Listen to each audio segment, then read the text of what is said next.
Yeah దేవీ సర్వభూతేషు శక్తిరూపేణ సంస్థితా నమస్తస్యై నమస్తస్యై నమస్తస్యై నమో నమః. అమృతాత్మ స్వరూపులైన మీ అందరికీ మీ తల్లి అవ్యాజ్యమైనటువంటి మాతృప్రేమను అందిస్తూ మనం ధీ అన్నటువంటి బీజమంత్రంలో సూర్య గాయత్రిని గురించి చెప్పుకుంటున్నాం. ఆదిత్య మండలం అందరికీ తెలిసినటువంటిదే. భారతీయ పంచాయతన పూజలో సూర్య భగవానునికి ప్రధానమైనటువంటి స్థానం ఉన్నది. సూర్య ఉపాసన యుగయుగాల నుంచి భారతదేశంలో కొనసాగుతూ ఉన్నది. అరుణ త్రిచ సౌరంలో అనేక రుక్కులు సూర్య ఉపాసన యొక్క శ్రేష్టత్వాన్ని గురించి బహురీతులుగా కొనియాడి ఉన్నాయి. భారతదేశంలో ఈనాటికి కూడా చాలామంది ప్రాతకాలంలో ఆదిత్య హృదయాన్ని పఠించకుండా ఏ విధమైనటువంటి ఆహారాన్ని స్వీకరించరు, సరికదా మంచినీళ్ళు కూడా ముట్టరు. అంటే అంత నియమనిష్టలతో సూర్య ఉపాసనను యుగ యుగాల నుంచి ఆనాటి నుంచి ఈనాటి వరకు భారతీయులు తమ సనాతన హిందూ సాంప్రదాయాన్ని అనుసరించి ఒక ఆదర్శ హిందూ గృహంలో ఈ సాంప్రదాయాలు అలాగ కొనసాగుతూ ఉంటాయి. గోపూజ, నిత్యాగ్నిహోత్రం, అన్నదానం, నిత్య పూజ, ప్రాతకాలంలో సూర్యవందనం, ఇవన్నీ ప్రతి హిందువు యొక్క కర్తవ్యాలు, ప్రతినిత్య కర్తవ్యాలు. పూజ పునస్కారం ఇవేది చేయకుండా పచ్చి గంగ కూడా ముట్టలేరు. అసలు ఆహారం తిన్నా కూడా శరీరానికి ఎక్కదు. శరీరంలో సర్వం పోగొట్టుకున్నట్లుగా బాధపడుతూ ఉంటారు. అంతగా ఈ యొక్క పవిత్రమైనటువంటి భావన భారతీయ రక్తంలో, నరనరాలలో, హిందూ జీవనంలో ఇది అలాగా నిలిచిపోయింది. ఆదిత్య హృదయం సూర్యుని గురించి ఇలాగా చెప్తుంది. చూడండి, అందమైనటువంటి నీలాకాశంలో సూర్య భగవానుడు వెలుగులు విరజిమ్ముతూ ప్రభాత కాలంలో దర్శనమిస్తాడు. ఆ ప్రభాత సూర్యుని దర్శిస్తూ ఈ విధంగా భక్తులు స్తోత్రం చేస్తూ ఉంటారు. ఏషా బ్రహ్మశ్చ విష్ణుశ్చ శివస్కంద ప్రజాపతి మహేంద్రో ధనదః కాలో యమస్యోమో హ్యపాంపతి పితరః వసవస్సాద్య హ్యస్వినో మరుతో మనుః వాయుర్వహ్ని ప్రజాప్రాణ ఋతుకర్త ప్రభాకరః. అతడే బ్రహ్మ, అతడే విష్ణువు, అతడే స్కందుడు, అతడే ప్రజాపతి, ఋతువులన్నిటికీ అతడే కర్త, అతడే యముడు, అతడే కాలస్వరూపుడు, సర్వం అతడే అంటూ ఈ కమనీయమైనటువంటి శ్లోకాలలో సూర్య భగవానుని ప్రాతకాలంలో ప్రార్థన చేస్తూ సమస్త బ్రహ్మాండాలకు ఆధారమైనటువంటి భగవత్ శక్తిని ఆ సూర్యకాంతిలో భావిస్తూ భగవంతుని యొక్క దివ్య వెలుగును సాక్షాత్కరించుకోవాలన్నటువంటి అంతరంగపు తపనతో నిజభక్తులు ప్రాతకాలాన్ని ఇలాగ సద్వినియోగం చేసుకుంటూ ఉంటారు. ప్రాతకాలాన్ని నిద్రిస్తూ ఉండడం దుర్వినియోగం చేసుకోవడమే. ప్రాతకాలాన్ని ప్రభాత కాలంలో దైవ ధ్యానం చేయడము అంటే సద్వినియోగం చేసుకోవడం అవుతుంది. సద్వినియోగం చేసుకున్నటువంటి వారు ధర్మజీవనపు మార్గంలో ఎన్నో ఉన్నత శిఖరాలను అవలీలగా అధిరోహించగలరు. ఎందుకంటే వారి వద్ద అద్భుతమైనటువంటి తేజస్సు ఉన్నది. ఆ తేజస్సు సమాజంలో అందరికీ పంచిపెట్టగలరు. అన్ని రకాలైనటువంటి గొప్ప పనులను అవలీలగా అనాయాసంగా సాగించగలరు. అటువంటి శక్తి సౌర ఉపాసన వలన సాధకులకు సిద్ధిస్తూ ఉన్నది.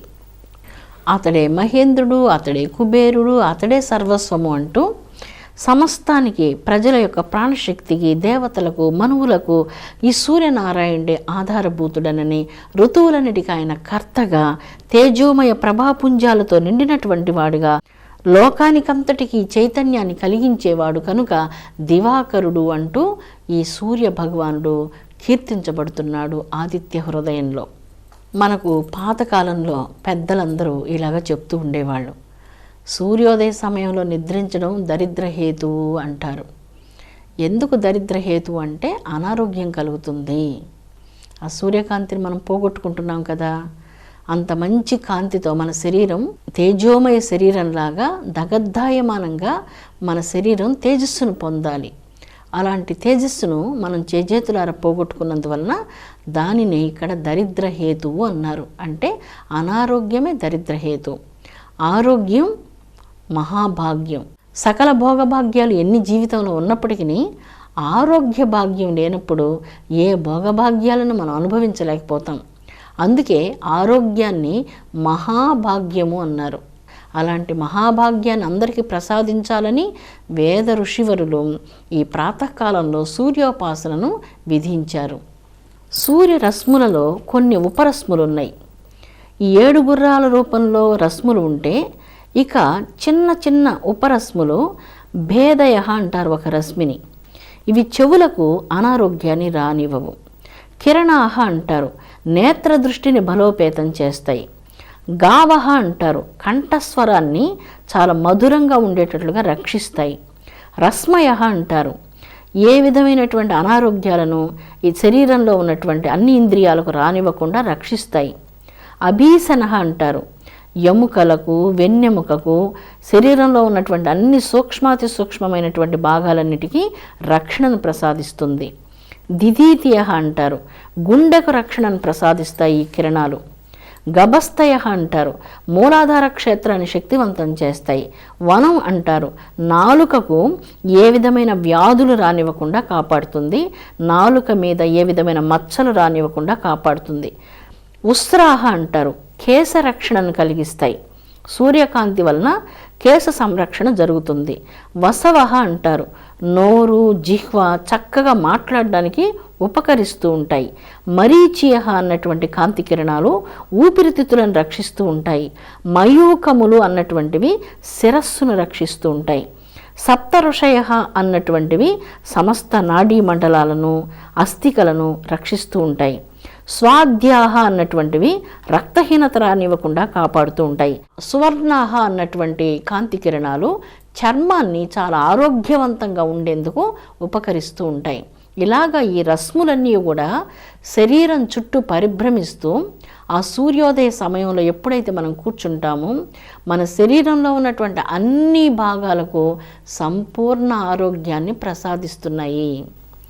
నాలుక, దంతాలు, వెన్నెముక, ఎముకలు ఎన్ని భాగాలు శరీరంలో ఉన్నాయో అన్ని భాగాలకు ఈ సూర్యరశ్ములు ఈ ఉపరశ్ములు ఇన్ని రకాలైనటువంటి మేళ్ళు కలిగిస్తున్నాయంటూ వేదం చాలా స్పష్టంగా మనకు తెలియజేస్తూ ఉన్నది. సూర్య తేజస్సును గురించి వేదాల్లో చాలా వర్ణనలు ఉన్నాయి. మహాకవి వాల్మీకి తన శ్రీమద్ రామాయణంలో అపూర్వమైనటువంటి సూర్య వర్ణనలను చాలా ప్రసాదించారు.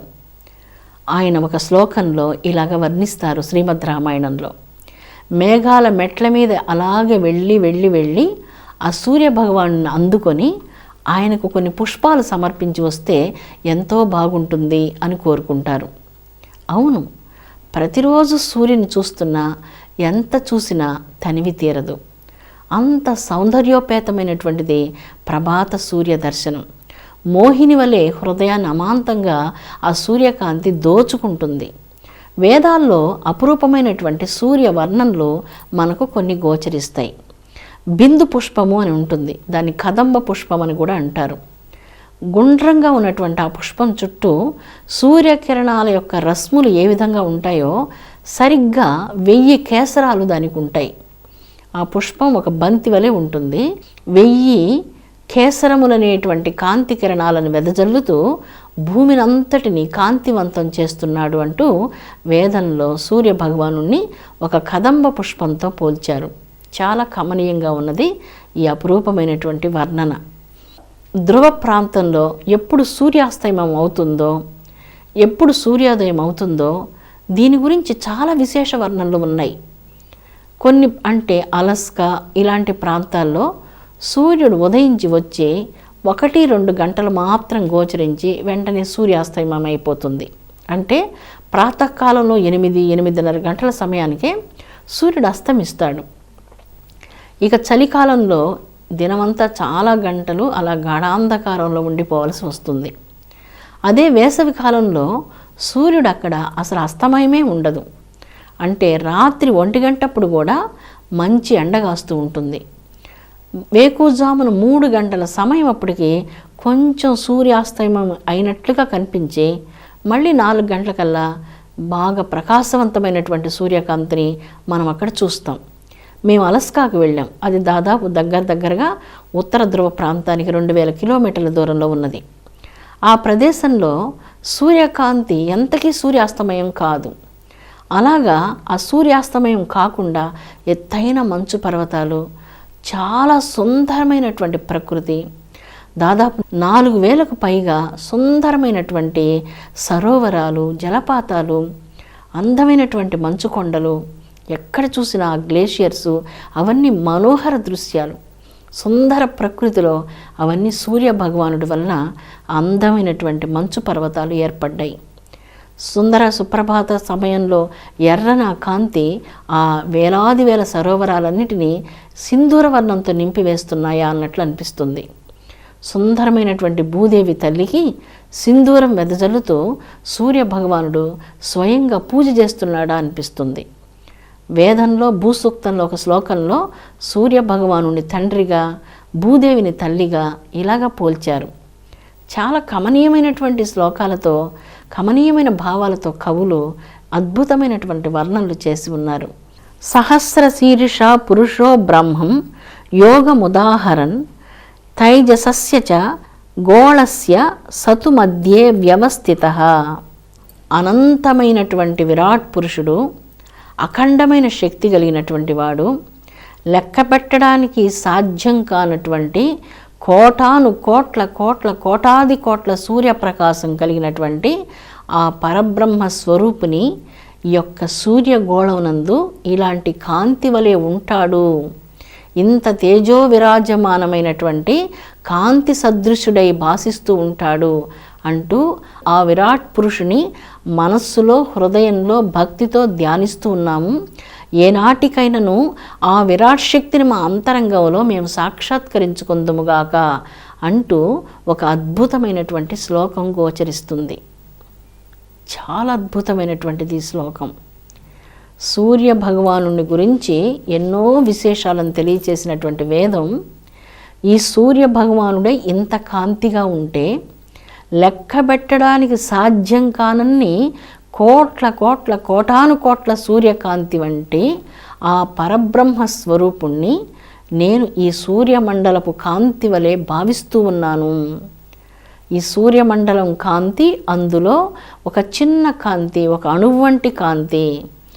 ఈ కాంతియే ఇంత ఆనందాన్ని, ఇన్ని ప్రయోజనాలను మాకు ప్రసాదిస్తున్నది. అనంతమైనటువంటిది, అఖండమైనటువంటిది, అవిభాజ్యమైనటువంటిది, నిరాధారమైనటువంటిది, నిరంజనమైనటువంటిది, నిర్లేపమైనటువంటిది, సమస్తానికి ఆధారభూతమైనటువంటిది, ఇట్టిది అని వర్ణించడానికి వాక్కులకు సాధ్యం కానటువంటిది. యతో వాచో నివర్తంతే అప్రాప్య మనసా సహా. ఎక్కడకు వెళ్ళి మన వాక్కులు దేనిని వర్ణించలేవో ఆ కోట్ల కోట్ల కోట్ల కోట్ల కోట్ల సూర్యప్రకాశమానమైనటువంటి అనంత పరబ్రహ్మాన్ని నేను హృదయంలో ధ్యానిస్తూ ఉన్నాను. ఈ శ్లోకం చాలా అద్భుతమైన యోగ రహస్యాన్ని చాలా కమనీయంగా, ఆలంకారికంగా మనకు వర్ణిస్తూ ఉంది. చాలా కమనీయంగా వర్ణిస్తూ ఉన్నది. ఎలాగ వర్ణిస్తున్నది? కోటి కోటి కోటి కోటి సూర్యప్రకాశమానమైనటువంటి పూర్ణ సచ్చిదానంద పరబ్రహ్మమునందు ఈరోజు మనం ప్రాతకాలంలో దర్శించేటువంటి సూర్యకాంతి ఒక చిన్న సూక్ష్మాతి సూక్ష్మమైన అణువు వంటిది అంటూ ఈ కమనీయ శ్లోకంలో అనంత శక్తి యొక్క దివ్యత్వాన్ని, సూర్య భగవానుని యొక్క దివ్యత్వాన్ని ఒక అణుప్రమాణంగా భావిస్తూ ఇంత గొప్పగా ఇన్ని రకాల మేళ్లు చేసేటువంటి ఈ సూర్య భగవానుడు ఈ సమస్త భూగోళానికి అంతటికి, ఈ సమస్త నక్షత్రాలన్నిటికీ, ఈ యొక్క గ్రహాలన్నిటికీ ఇంత వెలుగును ప్రసాదిస్తూ జీవకోట్లను ఇంత రక్షించేటువంటి ఆ సూర్యకాంతి అనంతమైనటువంటి కోట్ల కోట్ల కోట్ల కోట్ల కోట్ల సూర్యకాంతిలో ఒక అణుస్వరూపుడు అన్నటువంటి ఒక రహస్యార్థాన్ని ఈ శ్లోకం చాలా కమనీయంగా సూచిస్తున్నది. సూర్యునిలో ఉన్నటువంటి మచ్చల వలన ప్రతి 11 సంవత్సరాలకు ఒకసారి భూమి మీద ఉన్నటువంటి సమాంతర రేఖల మీద, ఆ నిలువు రేఖల మీద ఈ సూర్య మచ్చల యొక్క ప్రభావం మనిషి మనస్సు మీద ఒక విపరీతమైనటువంటి ప్రభావాన్ని చూపిస్తూ ఉన్నది. 1770వ సంవత్సరం నుంచి మీరు ఇప్పటి వరకు ప్రతి 11 సంవత్సరాలకు ఒకసారి వచ్చినటువంటి యుద్ధాలకు సంబంధించిన ఒక పట్టికను మీరు పరిశీలించండి. 1770వ సంవత్సరంలో నుంచి ఒక్కొక్క మొదటి ప్రపంచ యుద్ధం, రెండవ ప్రపంచ యుద్ధం, సూర్యునిలో అధికంగా మచ్చలు ఎంతెంత అధికంగా అవుతుంటాయో ఆ సందర్భాల్లో భూమి మీద, మనుషుల మనస్సుల మీద అతి విచిత్రమైనటువంటి ప్రభావాన్ని ఆ సూర్యుని యొక్క మచ్చలు చూపిస్తూ ఉంటాయి.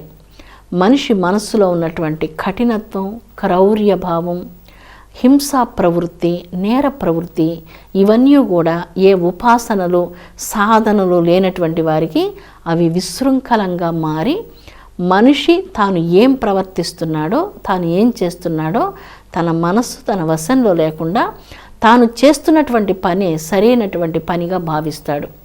అందువలన ఈ మచ్చల ప్రభావం భూమి మీద ఉన్నటువంటి మానవుల మనస్సు మీద అతి విచిత్రమైనటువంటి ప్రభావాన్ని చూపిస్తూ ఉన్నాయి. ఆ సూర్యునిలో ఉన్నటువంటి మచ్చలను నయం చేసేందుకు వేద ఋషులు అమూల్యమైనటువంటి కొన్ని ఔషధాలను ఉపయోగించి అద్భుతమైనటువంటి సౌర మంత్రాలను పఠిస్తూ సూర్య హోమాలను చేసేవాళ్ళు. ఆ అపురూపమైనటువంటి హోమాల వలన ఈ యొక్క పొగలో నుంచి వెలువడినటువంటి సూక్ష్మాతి సూక్ష్మమైనటువంటి నేతి అణువులు భూవాతావరణంలో కొంతవరకు వాతావరణాన్ని పవిత్రీకరిస్తాయి. కానీ మంత్ర శబ్ద తరంగాలలో ఉన్నటువంటి అతి సూక్ష్మ శక్తి సూర్యమండలాంతర్గతమైనటువంటి ఆ మచ్చలను నయం చేసే శక్తి కలిగినది అంటూ వేద మంత్రాలు మనకు సూచిస్తూ ఉన్నాయి. దీని మీద ఇంకా కొన్ని పరిశోధనలు చేస్తే ఇంకా మనందరం కూడా చాలా సంతోషిస్తాం. సూర్యుని యొక్క మచ్చలను నయం చేసేటువంటి శక్తిని కూడా వేద ఋషులు కలిగి అటువంటి అపురూపమైనటువంటి ఔషధులతో, అద్భుతమైనటువంటి సౌర మంత్రాలతో హోమాలు చేసి సూర్య భగవానుడి యొక్క ఆ మచ్చలని నయం చేసినటువంటి విజ్ఞానశీలులైనటువంటి మహర్షుల యొక్క పవిత్ర పాదపద్మాలకు అందరం నమస్కరిద్దాం. వారు పావనమూర్తులు. వారి జ్ఞానం శాశ్వతమైన జ్ఞానం, సత్యమైన జ్ఞానం. అది అర్ధజ్ఞానం కాదు, తెలిసి తెలియని జ్ఞానం కాదు, పరిపూర్ణ జ్ఞానం. పరిపూర్ణమైనటువంటి సచ్చిదానంద బ్రహ్మాన్ని తమ అంతరంగంలో అనుభూతి పొందినటువంటి బ్రహ్మజ్ఞానులకు ఈ సమస్త ప్రపంచంలో ఉన్నటువంటి విషయాలు తెలుసుకోవడం ఆశ్చర్యమైనటువంటిది ఏమీ కాదు. అమృతాత్మ స్వరూపులారా, మనం కూటిలో ఉన్నటువంటి రాతిని ఎత్తలేకపోతున్నాం. మరి ఏటిలో ఉన్నటువంటి రాళ్లను ఎలా ఎత్తగలం? మన మనస్సు ఏంటో మనకే తెలియదు. సృష్టికర్త అయినటువంటి దైవం యొక్క మనస్సు ఎలా ఉంటుందో మనం తెలుసుకోగలమా? అందుకే మనం మన చిన్న మనస్సు నుంచి, మన యొక్క విజ్ఞానం, బుద్ధిశక్తి అన్నటువంటి పరిధి నుంచి ఎప్పుడైతే మనం దాన్ని అధిగమించి సర్వోత్కృష్టమైనటువంటి ఆత్మ పరిధిలోనికి అడుగు పెడతామో ఆనాడే ఈ అద్భుతమైనటువంటి సృష్టి రహస్యాలు అవలీలగా అందరికీ అనుభూతం కలుగుతాయి. అంతవరకు మనం ఈ చిన్న పరిధిలో అలాగా మిగిలిపోవలసిందే. అమృత స్వరూపుడు, జ్ఞానదాత, ధర్మదాత అయినటువంటి సూర్య భగవానుడు సకల ప్రాణికోట్లకు నిరంతరం తన శక్తిని అనుగ్రహించేటువంటి ఆ సూర్య భగవానునికి హృదయపూర్వకంగా వందనాలు సమర్పిద్దాం. విశ్వశాంతి వర్ధిల్లునుగాక, విశ్వప్రేమ వర్ధిల్లునుగాక. ఓం శాంతి శాంతి శాంతి.